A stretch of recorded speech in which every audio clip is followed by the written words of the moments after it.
Сайн Сайн байцгаана уу? байцгаана уу? Өнөөдөр эхлээд бидний подкаст шинэ зочинтой болсон байгаа.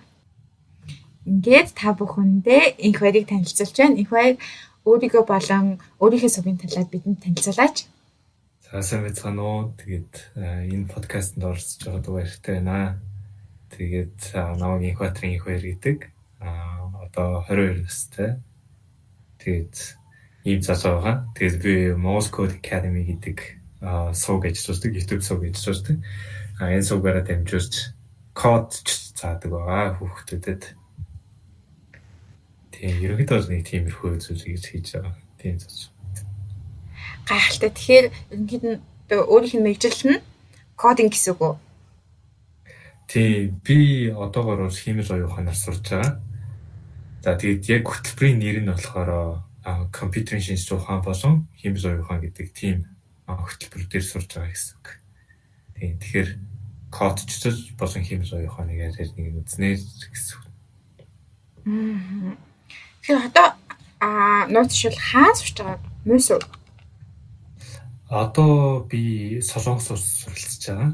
Тэгээд Солонгостоос сураад хажуугаар нь би бас химийн оюун ухааны лабораторид ажилладаг.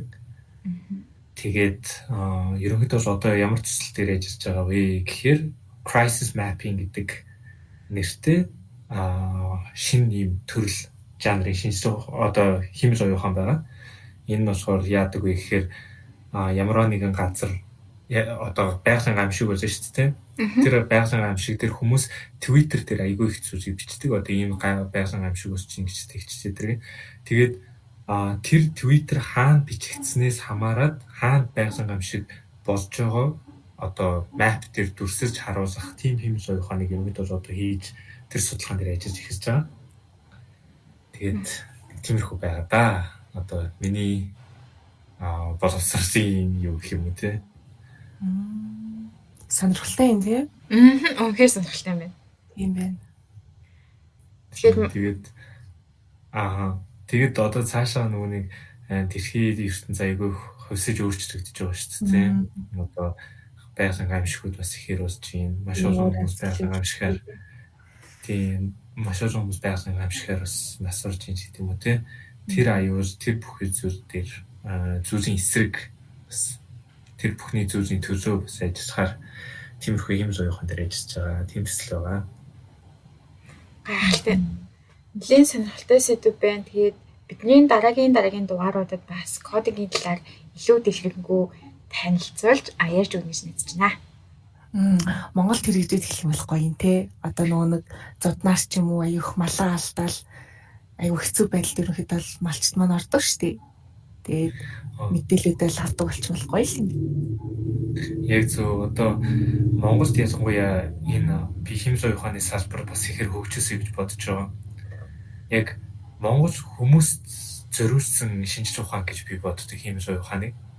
Яг тэгвэл бид нар бол нүүдэлчин хүмүүс. Бид нар өөрөө өөрсдийнхөө ухаанаар амьдардаг.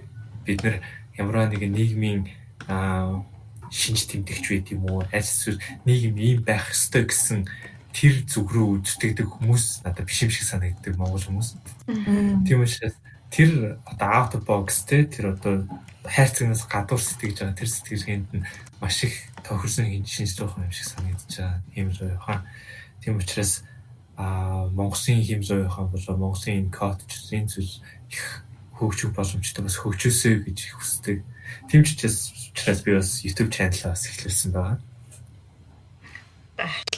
За тэгвэл одоо хэдүүлээ яг одоо сурч байгаа зүйл гэхээс нөлөө их баягийн татвар хүний талаар баг зэрэг сонирх уу? Тэгэл та. За их баягийн хобби нь юу вэ?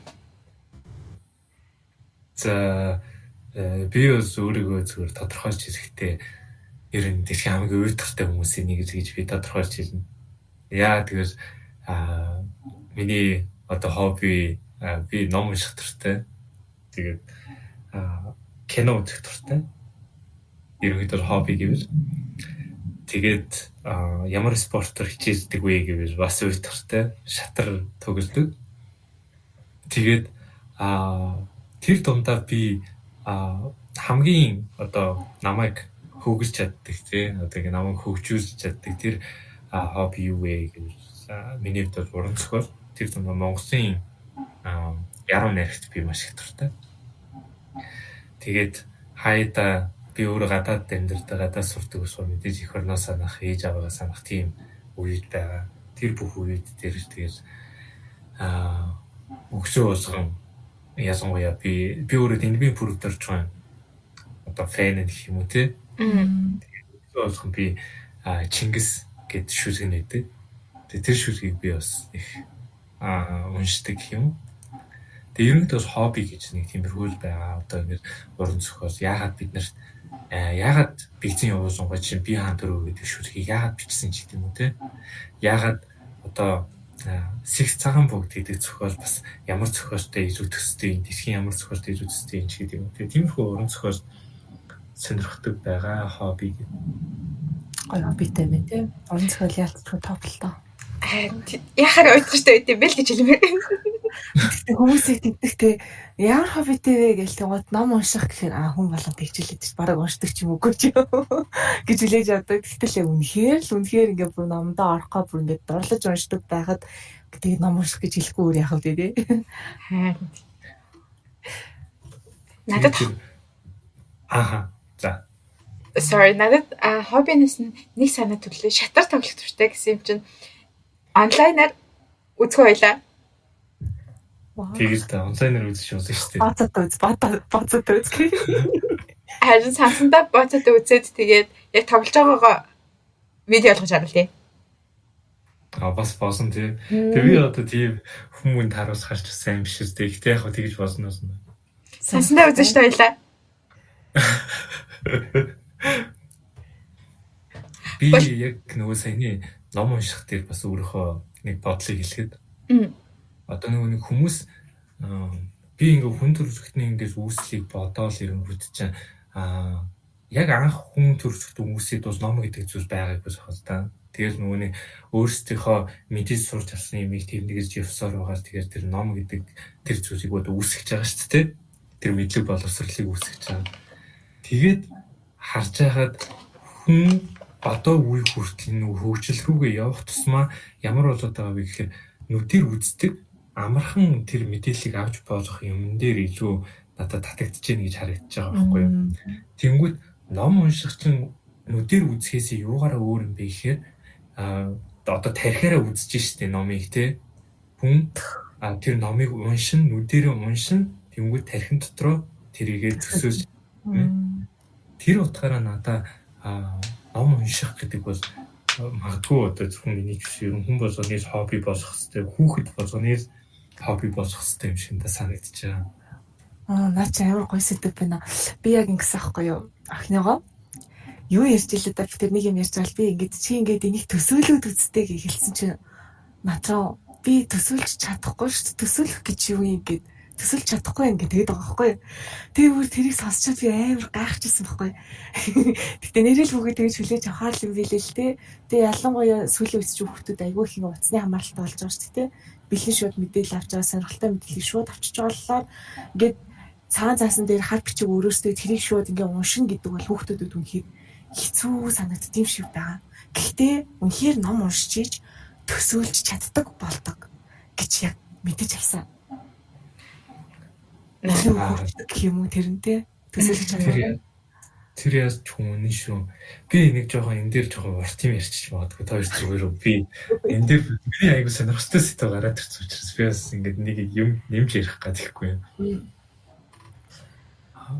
Би нөгөө нэг уран зохиол дуртай гэсэн шүү дээ тийм. Тэгээд хамгийн анх намайг уран зохиол руу оруулсан зүйл юу байсан бэ гэхээр манай 10 жилийн Монголны багш Алтан цус гэдэг багш байсан. Тэгээд тэр багш хүүхэд болгоныг одоо бүтэн нэг жилийн туршид 30 шүлэг зээж иргээд тэгвэл одоо тэрнгээр дүн гарна гэдэг. Тэгээд тухайн үед надад ядаргаатай санагдчихсан. Одоо юу тэр шүлэг мөсөг зээж ирэх ингээд айгүй төвхтэй санагдаад тэгсэн чинь манай ээж бас өөр уран зохиол юм багш. Уран зохиол Монголны багш. Тэгээд надад би хаан төрөвөө гэдэг тэр шүлгийг ярьж өгсөн байхгүй юу? Яагаад жишээ нь одоо манай хошин урлаг дээр ч гэсэн гарч ирсэн шүү дээ. Одоо нэг хаан төрснөө мэдхгүй байгаа хүн юм шиг эдэргээд одоо нэг тийм одоо одоо тэгэж хошигнож байгаа шүү дээ тий. Аим одоо төрсөн санагчлал байдал гэдэг. Тий. Тэгэд эн чинь эсэргээрээ тэр оноос нь нэр нь хүртэл ямар агуу нэр өгсөн бэ гэж би бодсон тухайн үедээ. Энэ манай ээж надад яаж төсөөлж ярьсан бэ гэхээр одоо ихэрдэж штэ тий хөөх манхан нэнгэрийг эзэгнийхэн төрлөө би хөмсгөн сарны аяах асын ас дөрөгт холын хоёр одны тохио бицэмжсэн хоёр нүдний үзүүрт цэнхэрлэг төдий тэртээд хөөх манхан нэнгэрийг эзэгнийхэн төрлөө би гэд тэгж байгаа штэ. Тэгэхээр тэр яаж юм гэхээр хөөх манхан тэнгэр өөрөө дэлхийн хаан байдгийг гэж бодож үзье та. Түр дэлхийн хагас айгу байгаа шүү дээ хөөх манхан тэнгэр бол. Японд ч байгаа, Солонгосч байгаа, Канадч байна, Америкч байна. Хагас айгу тэр хөөх манхан тэнгэр байна. Тэгэхээр миний сүнслэг биет өөрөө хөөх манхан тэнгэр дээгүүр одоо явж ийн гэж ойлгож байна. Тэгсэн чинь доошоо буугаад цас цагаан уусыг эзэгнийхэн төрлөө би гэдээ ороод ирсэн. Тэгсэн чинь цас цагаан уус өөр хаана байдгийг гэхээр цөөхөн орнуудад байгаа шүү дээ бас дэлхий дээр. За магадгүй тэр Альпийн нуруунд байгаа тэр Швейцар одоо Италийн орнууд байна. Магадгүй Гималайн нуруунд байгаа тэр Непал, Индикийн, Кашмирийн хэсэг байна. За тэнгууд Монгол руу орж ирээд бас цас цагаан уус. Тэнгууд цас цагаан уус дундаа ямар цас цагаан уус юм гэхээр цан хүүрэг савсаж уус сорох юм. За уучраа. Цан хүүрэг савсаж уус сорох оргиж гэхээр одоо бүр цан хүүргэн савсаад уусыг нь ороогоод байна гэхэр чи өөрөө ямар хүүтэн цастай тийм. Тэнгүүд цасан ширхэг царцаж мөс болох хэл гэхэр чи цасан ширхэг нь бүр хүртэл царцаад мөс болж байгаа. Тэнгүүд царай хүүтэн үс сарлгийн бухт очсон гэхэр бүр сарлаг гэдэг амт чинь ямар их үс ноостой тийм амт юм бэ. Тэрний бух гээд 90 амтнд тэгж тошхон тийм хүүтэн байна гэхэр одоо ингээд нарийч явсаар байгаа одоо цаашаага болоод ирэхээр юу болж юм гэхээр авахаарч хүний биеийг олж төрж байгаа байхгүй би хаан төрөө гэдэг шүлгэн тийм авахаарч хүний биеийг олж төрөөд нүдээ нэгэд харсан чинь ямар газар төрсөн байсан гэхээр хөх тэнгэрийн орныг эзэгнийхэн төрлөө би гэж дуусч байгаа шүү дээ. Тэгэхээр энэ нь эцэстээ одоо энэ бол миний төсөөлөл тийм ээ одоо энэ сүнслэг биет ингэж одоо цас цагаан уулаар яваад орог сар зэрэгцээ болоод тэгээд одоо мөрөн голын усыг үнэр ялдамны ганга ингэж явсаар байгаад авахаарч түүний биеийг олонгуудаа нүдээ нэгэд харахад хөх тэнгэрийн оронд ингэж төрсөн юм байна гэдэг тэр одоо ухаараар тэр би Монгол хүн гэдэг тэр бахархсыг өгж байгаа тийм шүлэг байсан юм билээ. Тэгээд би хаан дөрөв гэж батсан байгаа байхгүй. Тэгсэн чинь хөх тэнгэрийн оронд тийм ээ тий гоё юм дээ. Тэгэхээр ингээд бодонгот уран зохиолын хичээл ялчих гоё хичээл байгаа байхгүй. Ихэнх хичээлүүд чинь ерөнхийдөө тарихыг баясгасан хичээл байдаг шүү дээ. Гэтэл уран зохиол бол тарих болон зүрх сэтгэлийг хамтдан баясгаж идэг тийм юугаад байгаа байхгүй хичээл. Ямар гоё үгийн сонголттой, ямар гоё хүмүүсээ би бишээ л гэж байгаа шүү. Яа өөрийгөө сансар авторгоогоос Монгол хүртэл ингээд бүр ингээд хомигдож явсаар хагаад яг хүнлүүгээд тогтож जैन тий. Тэгэж ямар гоё юм. Утгын ерөөсөө тэгэж яаж үзэж байгаагүй юм биш үү?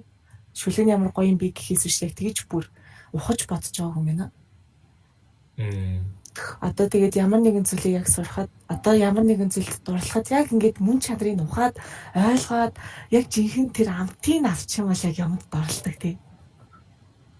Энэ уран зохиолоос гадна амар хүмүүжлэлтэй холбоотой надад санагдлаа. Ээж усыг намайг багахад ингээд шүлэг цээжлүүлэх гээд би утгыг ойлгохгүй шүлэг цээжлж чаддаггүй байсахгүй юм шиг санаа. Тэгээ ээж сууж агаад ингээд шүлэгний ингээд мөр болгон дээр ингээд тайлбарлаж өгдөг. Тэгээ би гайхаад яагаад энэ ингээд гурван одоо үг нийлээд ийм том утга илэрхийлдэг гэж боддог байсан. Тэнгүүт тэр бас амар цаг хугацаа амар хөвгдөд хэрэгтэй нөлөөлдөг байгаа байхгүй тийм их хоёрын ярианаас харахад харин тийм ялангуяа би одоо уран зохиол дундаа одоо энэ юг яруу найргийг бол шүтж байгаа. Яагаад гэвэл яруу найраг гэдэг чинь энэ оюун санааны охин байгаад байгаа шүү дээ.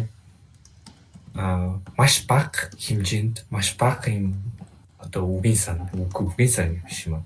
Маш бага юм өгүүлбэрт одоо их том утга учирыг агуулж чадж байгаа шүү дээ. Одоо яруу найраг бол тэр утгаараа надад бол их юу яаж таалагдж байгаа. яруу найргийн үед. За энэ хүрээд хэдүүлээ танилцуулга видео ерөнхийдөө дуусах уу? За тэгээ баг би даасан подкаст боллоо. Тий. Гэтэ ерөнхийдөө нөгөө юугаар төлөвлөгөө ёсоор номын тухай ярих нэг дугаар байгаа. Тэр үед энэ сэдвийн талаар илүү гоё дэлгэрэнгүй. Гэтэ илүү бас салгаж ярих хэрэгтэй мэн гэж бодлоо. Монголын уран зохиол, гадаадын уран зохиол гингүүтээ бас яруу найраг дээр ч гэсэндээ салж ярил илүү сонирхолтой байх юм байна гэсэн гоё санаа өгсөн баялаа. Баярлалаа. Баярлалаа. Би тэгчтэй заваачлаарай. Миний баг. Энэ үгээр наруулнаа.